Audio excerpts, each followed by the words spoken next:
इस कहानी में अपने पुनर्जन्म के बाद एमसी को एक ऐसी शक्ति मिलती है जो किसी ने भी पहले नहीं देखी।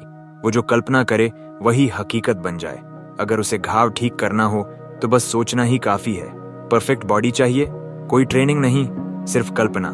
किसी भी एलिमेंटल मैजिक को इस्तेमाल करना है, बस इमेजिन करना है कि वो उसे कास्ट कर रहा है और वो सच में हो जाता है।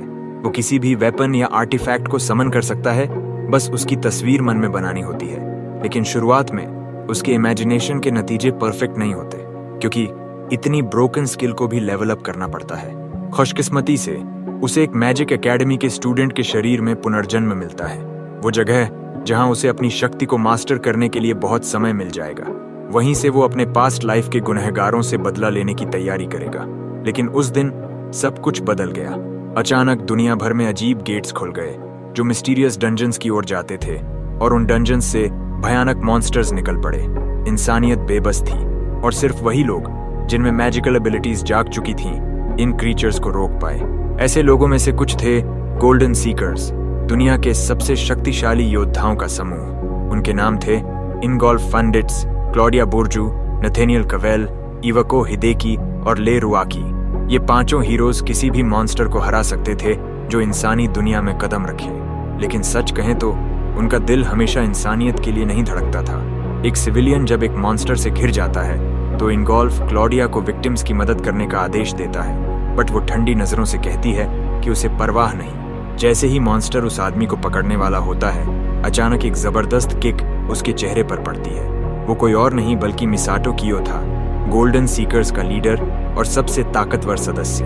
वो मुस्कुराते हुए कहता है कि बाकी मॉन्स्टर्स को वो खुद संभाल लेगा, और फिर बिजली की तरह छलांग लगाकर हाथ में चमकता एनर्जी ब्लास्ट बनाता है, और अगले ही पल वो मॉन्स्टर्स के बीच से ऐसे गुजरता है जैसे कोई मानव हथियार हर एक को मिटा देता है। उसके साथ ही सिर्फ दंग रह जाते हैं, क्योंकि मिसाटो की ताकत किसी इंसान जैसी नहीं लगती।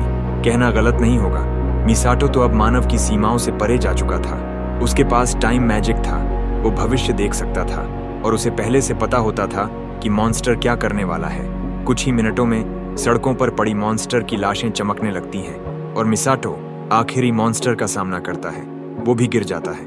आखिरकार मिसाटो चैन की सांस लेता है। शहर फिर से सुरक्षित है। वो गेट को सील करने बढ़ता है ताकि और कोई मॉन्स्टर बाहर ना आए। लेकिन तभी एक धमाका, उसकी खुद की बनाई सील उसे ही पीछे धकेल देती है, और वो डंजन के अंदर फंस जाता है। बाहर उसके पांचों साथी बिना किसी चिंता के उसे देखते रहते हैं। वो सील के पास जाकर चिल्लाता है, क्या तुम सब इसमें शामिल थे? क्यों किया तुमने ऐसा? जवाब सबको पता था, क्योंकि मिसाटो की दूसरों की सुरक्षा के लिए जुनून ने उनकी जान को खतरे में डालना शुरू कर दिया था। जबकि वो लेवल 100 का टाइम मैजिक मॉन्स्टर बन चुका था, बाकी टीम अब बस पैसा और ताकत चाहती थी। तू बहुत आगे निकल गया मिसाटो, उनमें से एक हंसते हुए कहता है। अब हमें रोक नहीं सकता। वो सब उसे वहीं छोड़कर हंसते हुए चले जाते हैं। मिसाटो दीवार पर मुक्के मारता है, मुझे बाहर निकालो, लेकिन कोई पीछे मुड़कर नहीं देखता।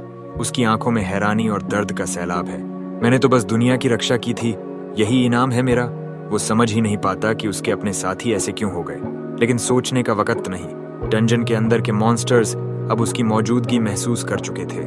वे भूखे दरिंदों की तरह उसकी ओर बढ़ते हैं। मिसाटो अपनी फ्यूचर विजन एक्टिवेट करता है, हर संभव भविष्य देखने की कोशिश करता है जहां वो बच सके, लेकिन हर विजन मौत पर खत्म होती है।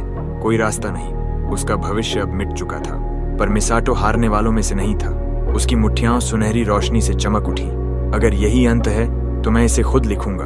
वो दहाड़ते हुए मॉन्स्टर की भीड़ की ओर दौड़ पड़ा, हर वार में गुस्सा, हर पंच में विश्वास। उसकी गोल्डन फिस्ट ने अंधेरे को चीर दिया। शायद वो मरने वाला था, पर उसने भविष्य को चुनौती दी, और वहीं से उसकी नई कहानी शुरू होती है। आखिर में भले ही उसने सैकड़ों मॉन्स्टर्स को हरा दिया था, लेकिन हजारों अब भी उसकी ओर बढ़ रहे थे। जमीन पर घुटनों के बल बैठा, अपने ही खून में डूबा मिसाटो समझ गया, अब उसके पास कोई रास्ता नहीं बचा सिवाय मौत को स्वीकारने के। मगर मरने से पहले वो चाहता था कि ये कहानी यहीं खत्म न हो। अगर मैं गिर भी जाऊं तो भी मेरा अंत नहीं होगा। मॉन्स्टर्स उसके ऊपर टूट पड़ते हैं, और उसी क्षण वो अपना टाइम एट्रीब्यूट मैजिक सक्रिय करता है, अपने शरीर में ऊर्जा भरते हुए एक ही लक्ष्य के साथ, पुनर्जन्म लेना और पहले से भी अधिक शक्तिशाली बनना। उसका गुस्सा और निराशा लहरों की तरह भीतर उठता है। मैं लौटूंगा और सब कुछ जला दूंगा। वो अपने चारों ओर सुनहरी रोशनी फैलाता है, इतनी तेज कि पूरा डंजन चमक उठता है। और फिर शून्य। जब मिसाटो की आंखें दोबारा खुलती हैं तो वो खुद को एक अलग जगह, एक अलग शरीर में पाता है। उसके सामने एक हॉस्पिटल रूम है। वो उठकर आईने में देखता है, एक नौजवान चेहरा, छोटे बाल और एक नया जीवन। जैसे ही वो अपना हाथ आईने पर रखता है, वो मुस्कुराता है। सफल हुआ, मैं सच में वापस आ गया। कमरे में नई तरह की दवाइयां और उपकरण थे जिन्हें उसने पहले कभी नहीं देखा था। शायद हादसे को कई साल बीत चुके थे। उसकी एकमात्र चिंता थी, क्या बहुत देर तो नहीं हो गई? पास की टेबल पर एक स्टूडेंट आईडी रखी थी। उस कार्ड की तारीख देखकर मिसाटो की आंखें फैल गईं। 20 साल बीत चुके थे। अब उसके पास फिर से सब ढूंढने और बदला लेने के लिए समय था। उस कार्ड पर लिखा नाम था असायोस्के और उसकी मैजिक एट्रीब्यूट थी वॉइड, लेवल 1। मिसाटो हंसने लगा। किस्मत, तू अब भी मेरा साथ दे रही है। अपने पिछले जीवन में वो टाइम एट्रीब्यूट का इस्तेमाल करने वाला सबसे डरावना वॉरियर था, लेकिन जब उसने अपनी शक्ति की सीमा छू ली थी तो उसने महसूस किया टाइम मैजिक भी एब्सोल्यूट नहीं है। वो वॉइड एट्रीब्यूट की गहराई को कभी नहीं समझ पाया था, मगर अब इस शरीर में वही शक्ति थी। बेचारा लड़का, वो बुदबुदाया। शायद वो सोचता रहा कि वो कमजोर है, जबकि वो दुनिया का सबसे ताकतवर बनने की क्षमता रखता था। वॉइड एट्रीब्यूट इतनी रहस्यमयी थी कि कोई जानता ही नहीं था उसे ट्रेन कैसे किया जाए। शायद इसलिए असायोस्के अब तक लेवल 1 पर था, लेकिन अब मिसाटो जानता था कि इस शक्ति को जागृत कैसे किया जाए। वो हल्के से फुसफुसाया, मैं तेरा नाम अमर कर दूंगा, असायोस्के। उसने आईने में खुद को देखा। अब वो एक टीनेजर था, लेकिन उसकी आंखों में वही दृढ़ता थी। उसने अपनी मुट्ठी भींची, मैं इस शरीर को नया जन्म दूंगा और वो सब जो मुझे धोखा दे गए उनसे हिसाब लूंगा। वॉइड यानी नाहिल का जादू, एक ऐसी शक्ति जो कल्पना को हकीकत में बदल देती है। हर कोई सोच सकता है, लेकिन उसे साकार करना असली चुनौती है। मिसाटो के लिए यह नया शरीर अभी घायल था, पर यही उसकी ट्रेनिंग की शुरुआत थी। उसने अपनी आंखें बंद की और सोचा कि उसका हाथ ठीक हो रहा है। हर एक सेल को उसने अपने मन में देखा, टूटे ऊतकों को जोड़ते हुए, जादू की चमक से भरते हुए। धीरे धीरे उसका ब्रूज्ड आर्म हील होने लगा। यह अभी सिर्फ शुरुआती स्तर था। रिकवरी की गति धीमी थी, लेकिन फिर भी यह वादा था प्रगति का। मिसाटो मुस्कुराया।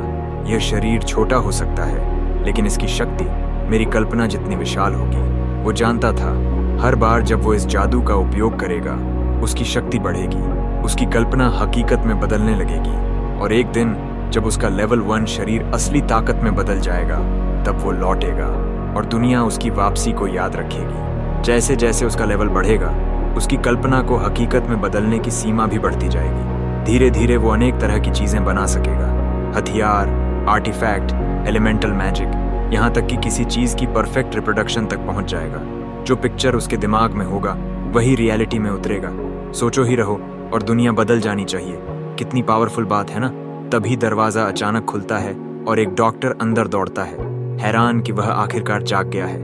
मिसाटो उठने की कोशिश करता है, पर डॉक्टर उसे बैठा रहने को कहता है। तुम बेहद गंभीर रूप से घायल थे, अभी हिलना डुलना ठीक नहीं।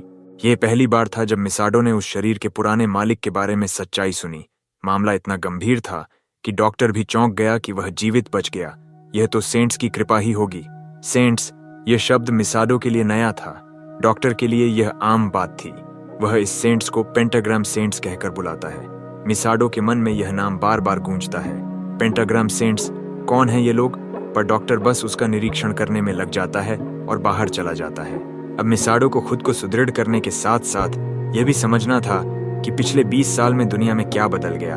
उसने बेड साइड की टेबल से रिमोट उठाया और न्यूज चैनल ऑन किया। किस्मत देखो, स्पेशल प्रोग्राम चल रहा था। वही एस क्लास डंजन डिजास्टर जो 20 साल पहले हुआ था। ठीक वही जानकारी जो उसे चाहिए थी। पर जैसे ही रिपोर्टर ने कल्प्रिट का नाम बताया, मिसाटो का दिल रुक सा गया। उनके शब्दों में दोषी था गोल्डन सीकर्स का लीडर मिसाटो क्योइरो खुद। टीवी पर उसका चेहरा चिपका हुआ था और वह हिल गया। खबर में कहा जा रहा था कि उसने भविष्य देखा था, पर किसी को कुछ नहीं बताया, बल्कि वह आने वाले खौफ का फायदा उठाकर जमीन पर हुकूमत करना चाहता था। इसलिए बाकी गोल्डन सीकर्स ने मिलकर उसे रोका और अंत में उसे हराकर डंजन को सील किया, और फिर वही सदस्य खुद को बुलाने लगे पेंटाग्राम सेंट्स। यह झूठ अब दुनिया भर की कॉमन नॉलेज बन चुका था। पेंटाग्राम सेंट्स को हीरो घोषित कर दिया गया था। मिसाटो ने टीवी बंद कर दी। वो खिड़की की ओर घूरता रहा और फिर अनकंट्रोलेबल लाफ्टर से फट पड़ा। उन्होंने मेरा नाम भी चुरा लिया, मेरी इज्जत भी, और अब सब हीरो बने बैठे हैं। उसका झल्लाहट अब घुसपैठ में बदल गया। वो अब क्षमा नहीं करेगा, पर पहले शांत होना जरूरी था। अभी वह इतना वीक था कि सीधे उन पर वार करना सुसाइड होगा। सबसे पहले उसने उस लड़के का फोन निकालकर एकेडमी ढूंढा, टोको एडवेंचरर ट्रेनिंग एकेडमी, और फिर उसे पता चला कि यह एकेडमी उसी पेंटाग्राम सेंट इवाको हिदी के नेतृत्व में थी। लगता है शुरुआत मिल गई, मिसाडो ने सोचा, पर इवाको एक सतर्क आदमी था और उनके लेवल में फर्क बहुत बड़ा था। फिलहाल उसका काम लेवल बढ़ाना और शक्ति इकट्ठा करना था। धीरे धीरे एक एक करके कुछ हफ्ते बीत गए और आखिरकार मिसाडो पूरी तरह से ठीक हो चुका था, डिस्चार्ज होने की तैयारी में। डॉक्टर खुद यकीन नहीं कर पा रहा था कि इतनी भयानक चोटों के बावजूद उसने इतनी तेज रिकवरी कैसे कर ली। उसके मन में ख्याल आया कि शायद मिसाडो को फिर से सेंट्स का आशीर्वाद मिला है, पर तभी हमारा एमसी उसे रोक देता है। उसकी आंखों में ठंडी दृढ़ता थी। वह चाहता था कि डॉक्टर जान ले, अब तक जो कुछ भी हासिल किया है वो सिर्फ मेरी अपनी ताकत से। वो आखिरी बार डॉक्टर को अलविदा कहकर बाहर निकलता है। अब जब उसकी तैयारी पूरी हो चुकी है, वह अगले कदम के लिए तैयार है। उसका लेवल भी बढ़कर 27 तक पहुंच चुका है। अब वक्त है असली वार्म अप का, एक डंजन रन से। अस्पताल छोड़ने से पहले उसे पता चलता है